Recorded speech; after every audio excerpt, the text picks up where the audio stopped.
región y la burocracia, el centralismo es tan grave como el mismo coronavirus, ¿no? Exactamente. ¿Qué tal si le preguntamos, Mauricio Mabel, al doctor Manuel Espinosa, infectólogo del Ministerio de Salud, que atendió el primer caso de coronavirus en nuestro país, que nos cuente, pero también quiero preguntarle sobre lo que tú acabas de mencionar. Doctor Espinosa, muy buenos días, gusto de saludarlo. Doctor René Huerta, buenos días y el gusto es mío. Y más bien gracias por esta invitación. Sí, está con nosotros Mabel Huertas y Mauricio Fernandini también están en la mesa. Doctor Espinosa, ¿por qué estamos repitiendo nuevamente todo este problema? ¿Se ha reforzado el sistema primario de salud? ¿Usted ha escuchado que en el norte se están haciendo campañas de cómo manejar la enfermedad en su casa para que no se atiborren los hospitales? Sí, justamente es un problema que ocurrió desde el comienzo. En verdad, en muchos aspectos de trabajar bien o trabajar mal dependen de personas. Sé que en muchos hospitales de primer nivel de atención no están atendiendo aún en forma completa. Hay mucho personal que está cuarentenado. Muchos de ellos, en verdad, para mi modo de ver, sin ninguna justificación, ellos deberían estar trabajando. Ellos aducen una serie de problemas que tienen sobrepeso, entre comillas edad, que tienen asma leve, pero hay condiciones que en lo que yo manejo, que es control de infecciones, yo manejo prevención y control de infecciones, los riesgos están calculados. Por supuesto, los riesgos implican también que hay personal que debería tener otro tipo de actividades, pero que debe trabajar. ¿Qué hago yo con un centro asistencial, con todas mis capacidades, con medicamentos, con directivas, con protocolos de manejo? No tengo lo más importante, que es el potencial humano. Entonces yo veo como al comienzo que hay personas que están en el sistema que en verdad no deberían ya ser parte del sistema, que deben retirarse. Yo diría hasta de repente darle jubilación adelantada y poner a las personas que de verdad quieren trabajar. Y en este concepto que tengo no hay edad. He visto gente muy joven, gente que recién ha egresado de universidades, que tienen esa forma de pensar, de usar el menor esfuerzo, no quieren trabajar. Se limitan a ver 2, 3 pacientes, están en el celular, están chateando, no hacen su labor.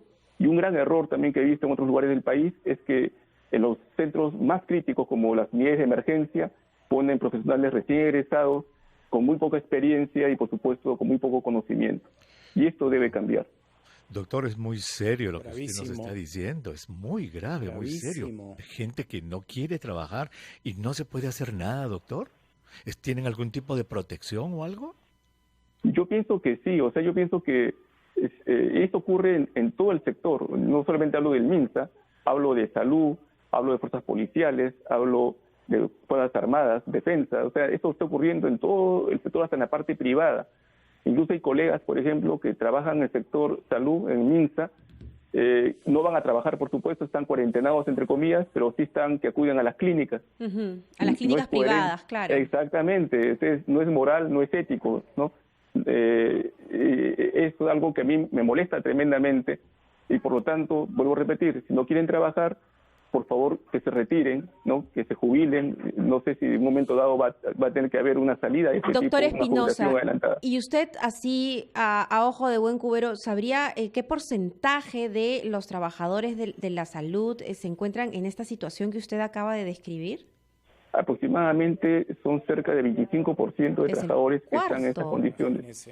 Ya, entonces, y es bastante. Por eso es que muchos centros del primer nivel no pueden atender con todas sus capacidades. Y la otra es, como vuelvo a repetir, también les digo que hay mucha gente joven contratada bajo este sistema CAS COVID que tampoco hace lo correcto, ¿no? O sea, no hace mayor esfuerzo. A mi modo de ver, estas personas que son CAS COVID no están para trabajar solamente sus 150 horas al mes y listo. Tienen un sueldo preferencial, están ganando incluso más del doble que otras personas que trabajan igual o más que ellos y trabajan menos. Por lo tanto, ya es un problema ya de gestión de quienes administran estas unidades para que estas personas jóvenes puedan de repente dar mucho más de lo que están dando en este momento. Partiendo de esta denuncia es una denuncia gravísima, es imperativo poner orden y nos imaginamos, doctor Espinosa, que ese 75% que sí tiene esta vocación que va más allá de un sueldo, más allá del agotamiento, arrastra un cansancio y un estrés emocional de haber atendido, ¿no? Finalmente, ¿a cuántos pacientes por encima del promedio normal? Si un médico, no sé, atendía a 20, con el COVID han atendido, no, sin exagerar, a 100, ¿no? Quisiéramos hablar de ese aspecto, la fatiga que arrastra ese 75% que sí tiene vocación, que sí tiene compromiso, como usted que está denunciando, que hay un 25% que debería ser removido porque no tienen finalmente esa palabra tan importante que es compromiso, ¿no? Así es. ¿Qué tal si regresamos? A UCI en Piura, no hay camas UCI en Chiclayo, y aquí conversando perdón, se me fue el nombre. El doctor Manuel Espinosa. El doctor Espinosa, sí. Es tan importante lo que nos está diciendo porque solo el 25% del cuerpo médico está no operativo. Muchos de ellos están en riesgo, tienen comorbilidad, algunos han pedido licencia, están cuarenteneados, pero en realidad están trabajando en clínicas. Y eso es gravísimo, porque significa entonces que ante una eventual segunda ola, pues no tenemos infraestructura y tampoco tenemos recursos humanos, que es lo más importante, doctor Espinosa. Doctor Huerta. Sí, perdón, y ahí es donde es muy relevante lo que Mauricio nos recordó hace un momento cuando hablábamos con el doctor en Piura, en mayo. ¿Te acuerdas cuando él se quebró en el aire diciendo no tengo personal? Y el personal, como dice el doctor Espinosa, pues no está disponible. Doctor Espinosa, en términos de preparación, entonces estamos viendo que en general el personal está corto, 25% de la fuerza laboral no está disponible. En relación al rebrote, digamos, ¿es cierto, los números lo confirman, de que está apareciendo más positividad en zonas que no fueron castigadas en la primera ola y no es tanto en las grandes ciudades? Sí, efectivamente, sí, todos hemos escuchado los reportes que da el Centro de Control de Enfermedades y Epidemiología. Es cierto, lugares que fueron, digamos, áreas donde las personas tuvieron cierto tipo de control, se redujeron los riesgos, ya sea por su distanciamiento, el uso de mascarillas, no salir de sus casas, ahora han bajado la guardia. Incluso yo a veces digo, ¿qué hace el sector salud? A veces cuando tenemos capacidades diversas, entre ellas el diagnóstico, pero siempre recordamos que solos no podemos. ¿De qué me vale tener un diagnóstico de una persona o de una familia infectada si no tenemos capacidad y no nos corresponde, en verdad, vigilar para que estas personas se queden en aislamiento, los enfermos, en cuarentena los contactos durante 14 días? A veces nos damos la vuelta y ya de esa familia infectada empiezan a salir por todos lados, ya sea para trabajar, para hacer compras. Por lo tanto, esta forma de actuar es una forma que se pensó desde el comienzo, tenía que tener el apoyo de todos los sectores, de todos los estamentos del Estado y también la parte privada.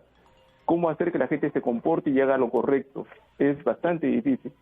El esfuerzo que a veces nos agota y a veces nos desanima es el tanto esfuerzo para obtener un lugar, digamos, en donde yo sé que puedo hacer el cerco, pero las personas no quieren comportarse, rompen el cerco y diseminan y extienden la infección a otros lugares. Esto ha pasado con estas áreas que al comienzo no reportaron tantos casos, pero que en este momento se convierten en fuente de expansión de la infección hacia otros lugares. Pero se han diseñado campañas de educación segmentadas en la población, doctor, casi no la vemos, o sea, para adolescentes, para jovencitos, para hombres, para mujeres, para población rural, para población de la selva, segmentadas. Eso no parece que no lo vemos, doctor. Claro, es que posiblemente las ideas y los documentos técnicos están disponibles en todos los sectores, están disponibles en todas las regiones, pero no existe justamente el personal, digamos, necesario para poder justamente diseminar y difundir ese tipo de conceptos, conocimientos. Doctor, nos han explicado todos, y en esto hay consenso y unanimidad, que una herramienta indispensable es contar con pruebas moleculares y ejecutarlas. que nos lleva a tener una fotografía exacta de cómo está el coronavirus en nuestro país. Fue muy preocupante escuchar al alcalde de Máncora informar que tenía solo 15 pruebas moleculares para esa zona y que las tenía que mandar a Lima a analizar y que demoraba la información en volver a su lugar de origen. ¿En qué estado nos encontramos con relación a pruebas moleculares? La ministra habla de un aumento de pruebas, pero hay un profesional que sigue las estadísticas del Ministerio de Salud, el señor Loret de Mola, que dice que hemos hecho menos testeos con molecular. Posiblemente ocurra eso. En verdad, en este momento, a nivel nacional, tenemos más de 70 centros de diagnóstico molecular, hablo de procesamiento. Y son posiblemente cerca de 2.000 centros que pueden tomar la muestra adecuadamente. En el caso de Máncora, en verdad, el lugar más cercano donde se hace procesamiento molecular está en la ciudad de Piura. Está en el laboratorio de referencia regional de Piura, donde tienen la capacidad de hacer el diagnóstico molecular.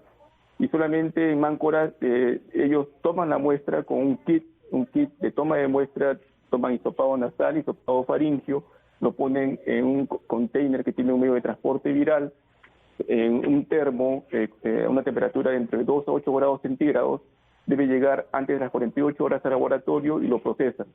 Pero muy aparte del resultado, y yo como infectólogo lo hago hasta este momento, he visto cientos de pacientes, posiblemente mucho más de 1.000 pacientes, incluso he entrado a lugares donde habían 20 o más enfermos en una casa.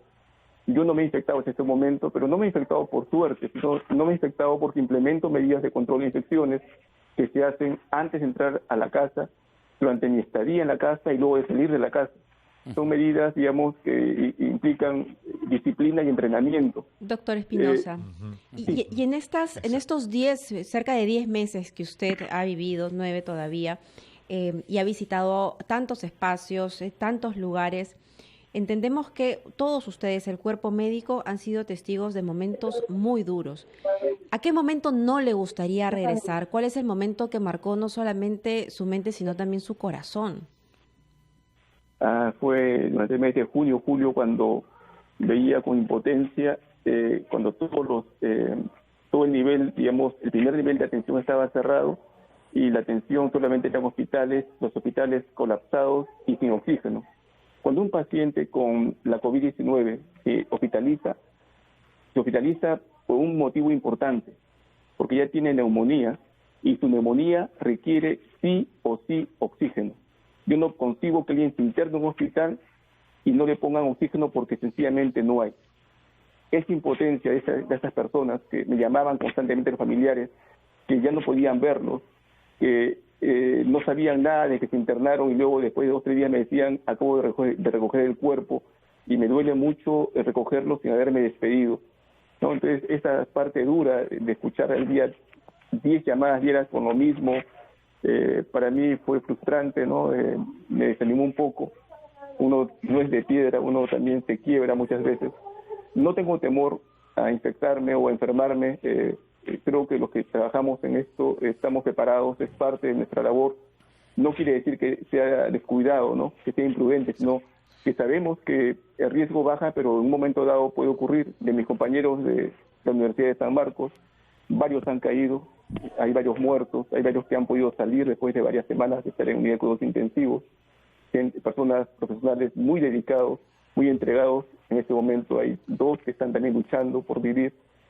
Sé que es duro poder de repente revivir esos momentos. No quisiera volver a escuchar que esto ocurra, pero va a depender mucho que nosotros también hagamos lo correcto. Exacto, ese es el mensaje, Mabel, me parece. El ejemplo de Huerta de Máncora, por ejemplo, es fácil. Ellos pueden tener en este momento mismo, si lo piden, más kits de toma de muestra, coordinar con el referencial de Piura y a tener el diagnóstico. Pero como clínico, yo no dependo del diagnóstico, en verdad, para manejar pacientes. Nosotros hacemos el manejo sindrómico. Basta que tenga paciente con sospecha, de inmediato para mi mente es un COVID y todos sus contactos están infectados y las medidas se hacen mucho antes de tener un resultado. Un gran error también es pensar que si salen negativos están libres y eso es mentira. Así es. Doctor, una preguntita más. De cada 100 pruebas que se están haciendo en este momento, esta semana, por ejemplo, en el Perú, ¿cuántas son moleculares y cuántas son serológicas? ¿Todavía se están usando serológicas para hacer diagnóstico en el Perú? Ya no, ya las pruebas serológicas, al menos por parte del Estado, por parte de Salud Pública, ya no se emplean hace más de un mes porque ya se agotaron. Fueron, a mi modo de ver, mal empleadas, ¿no? Es más, se implementó algo que yo lo veo muy perverso, se implementó una suerte de tamizaje para ver a quién atiendo y a quién lo atiendo en el contexto de no COVID. Una mujer embarazada se le exigía que le hagan la prueba de tamizaje, ya sea serológica, y es por gusto, o sea, técnicamente no tiene ninguna razón, solamente dar una falsa seguridad que está entrando sin infección. Doctor. Igualmente con las moleculares. Entonces, en este momento, tengo entendido que 100% de las pruebas que se están tomando son moleculares. Doctor, ha mencionado algo muy valioso que nosotros lo hemos repetido. Muchos ciudadanos que tienen síntomas y otros quizás asintomáticos, salen desesperados a buscar una prueba pensando que el resultado de la prueba va a cortar el desarrollo del coronavirus, como si una vez obtenido el resultado el coronavirus se fuese de su cuerpo. No hemos aprendido a contener el coronavirus en nuestra casa sin acudir a un hospital. Yo recuerdo tantos testimonios de médicos que caían y decían, bueno, ahora una dieta rica en proteínas, reposo absoluto, y no salieron de su casa.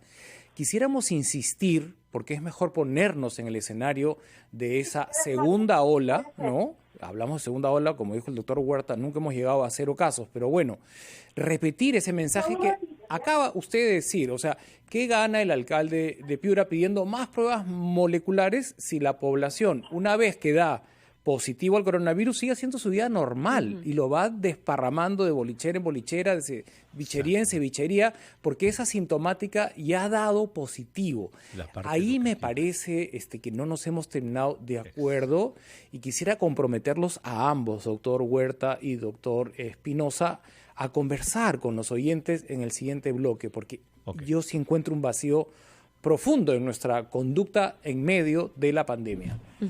Vamos a la pausa y regresamos, pero antes, si pierdes o te roban el celular y tienes la app BCP con tus tarjetas registradas, llama inmediatamente al Doctor Manuel Espinosa, infectólogo del Ministerio de Salud, y yo diría hasta protagónico, ¿no?, en toda esta historia de la pandemia, porque fue él quien diagnosticó también el primer caso peruano, que si no me equivoco fue el 6 de marzo, doctor Huerta, usted tiene mejor memoria. Claro, fue en la tarde del 6 de marzo, exactamente.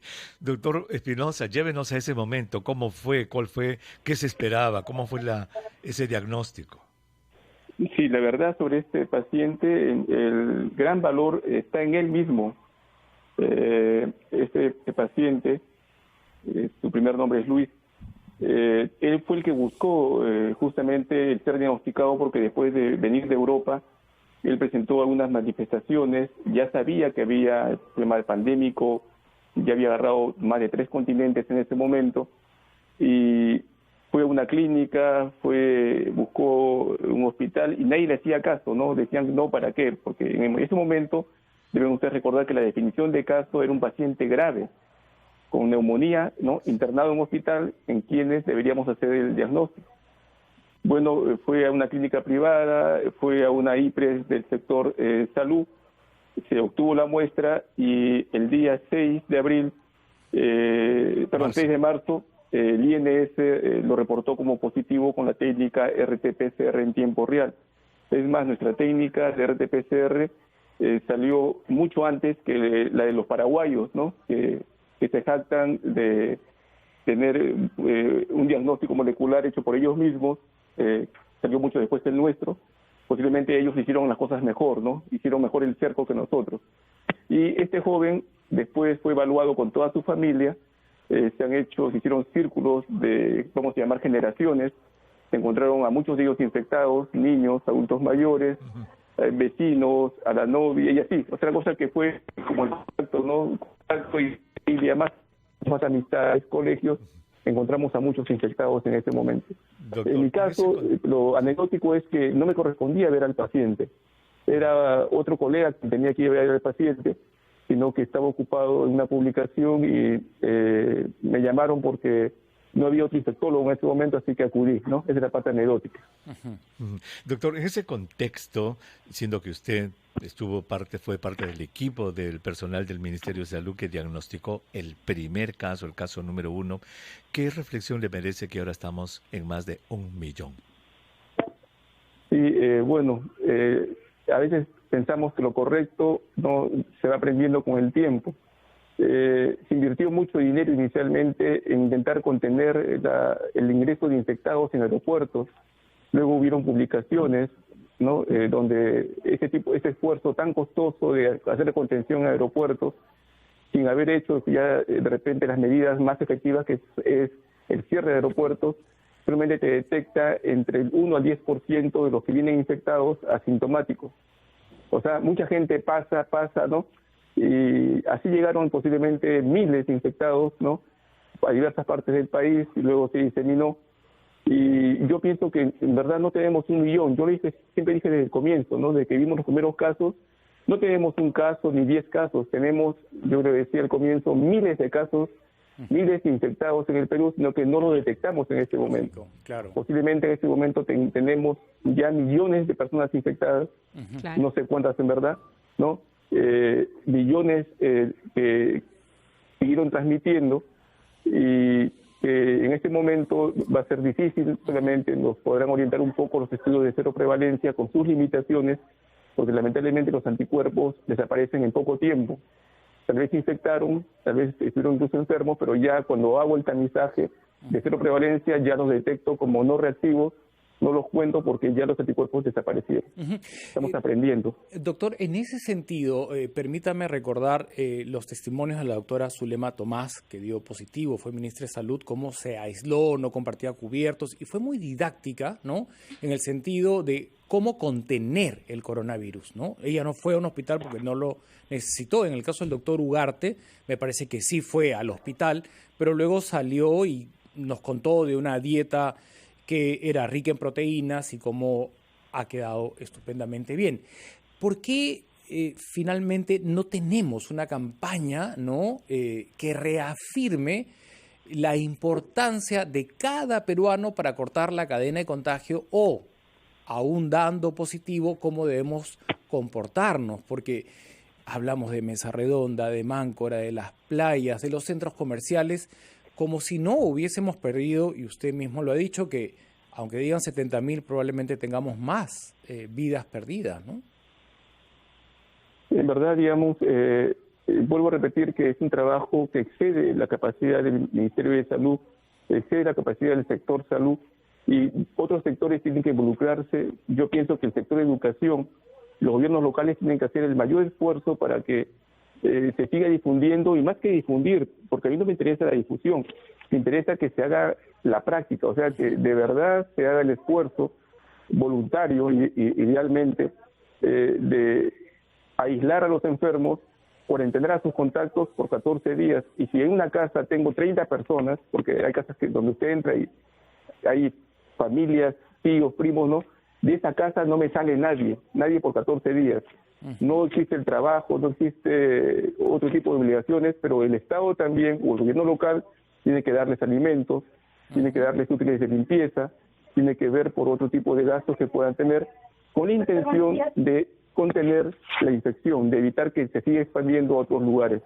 No es fácil, yo creo que no es fácil, y los expertos en este tipo de temas son aquellos que se formaron en emergencias y desastres, que es como en verdad se trata este tipo de contingencias. Más bien nosotros los sacamos a cobrar un bono y los exponemos en una cola interminable en el Banco de la Nación, y es como que no aprendimos de las primeras experiencias, porque estamos viendo en todas las regiones locales del Banco de la Nación otra vez por encima del aforo permitido, aglomerados, muy doloroso, si doctor, y yo creo que ahí ha dado en el clavo. Es un tema multisectorial, no solo de salud, ¿no? Y aprender de los errores, ¿no? Porque esta vez volvió a pasar lo mismo en el Banco de la Nación, por ejemplo. Bueno, así es. Permitamos, Mauricio, discúlpame, llega una noticia desde España de que quisiera la opinión del doctor, que es infectólogo, que dice que han encontrado una nueva cepa variante, no es cepa, una nueva variante del coronavirus que podría ser un poco más agresiva que la que se encontró hace algunas semanas. ¿Qué opina usted de estas variantes? ¿El virus muta constantemente, doctor? ¿Qué le puede decir a nuestros oyentes? Sí, bueno, de repente, ya que hablamos con palabras un poquito más técnicas, todos los virus de tipo ARN, y el coronavirus es un tipo de virus de tipo ARN, que el genoma es ARN, son virus que van teniendo cambios en cada progenie, en cada estirpe, cambios muy pequeñitos que no son importantes y cambios mucho más grandes que sí pueden cambiar su comportamiento, su capacidad de infectar y la capacidad de producir enfermedad grave. A eso le decimos virulencia. Cuando hablamos que un germen es virulento, queremos traducirlo en que tiene capacidad de producir enfermedad grave y muerte. Esto puede ocurrir con cualquier microorganismo.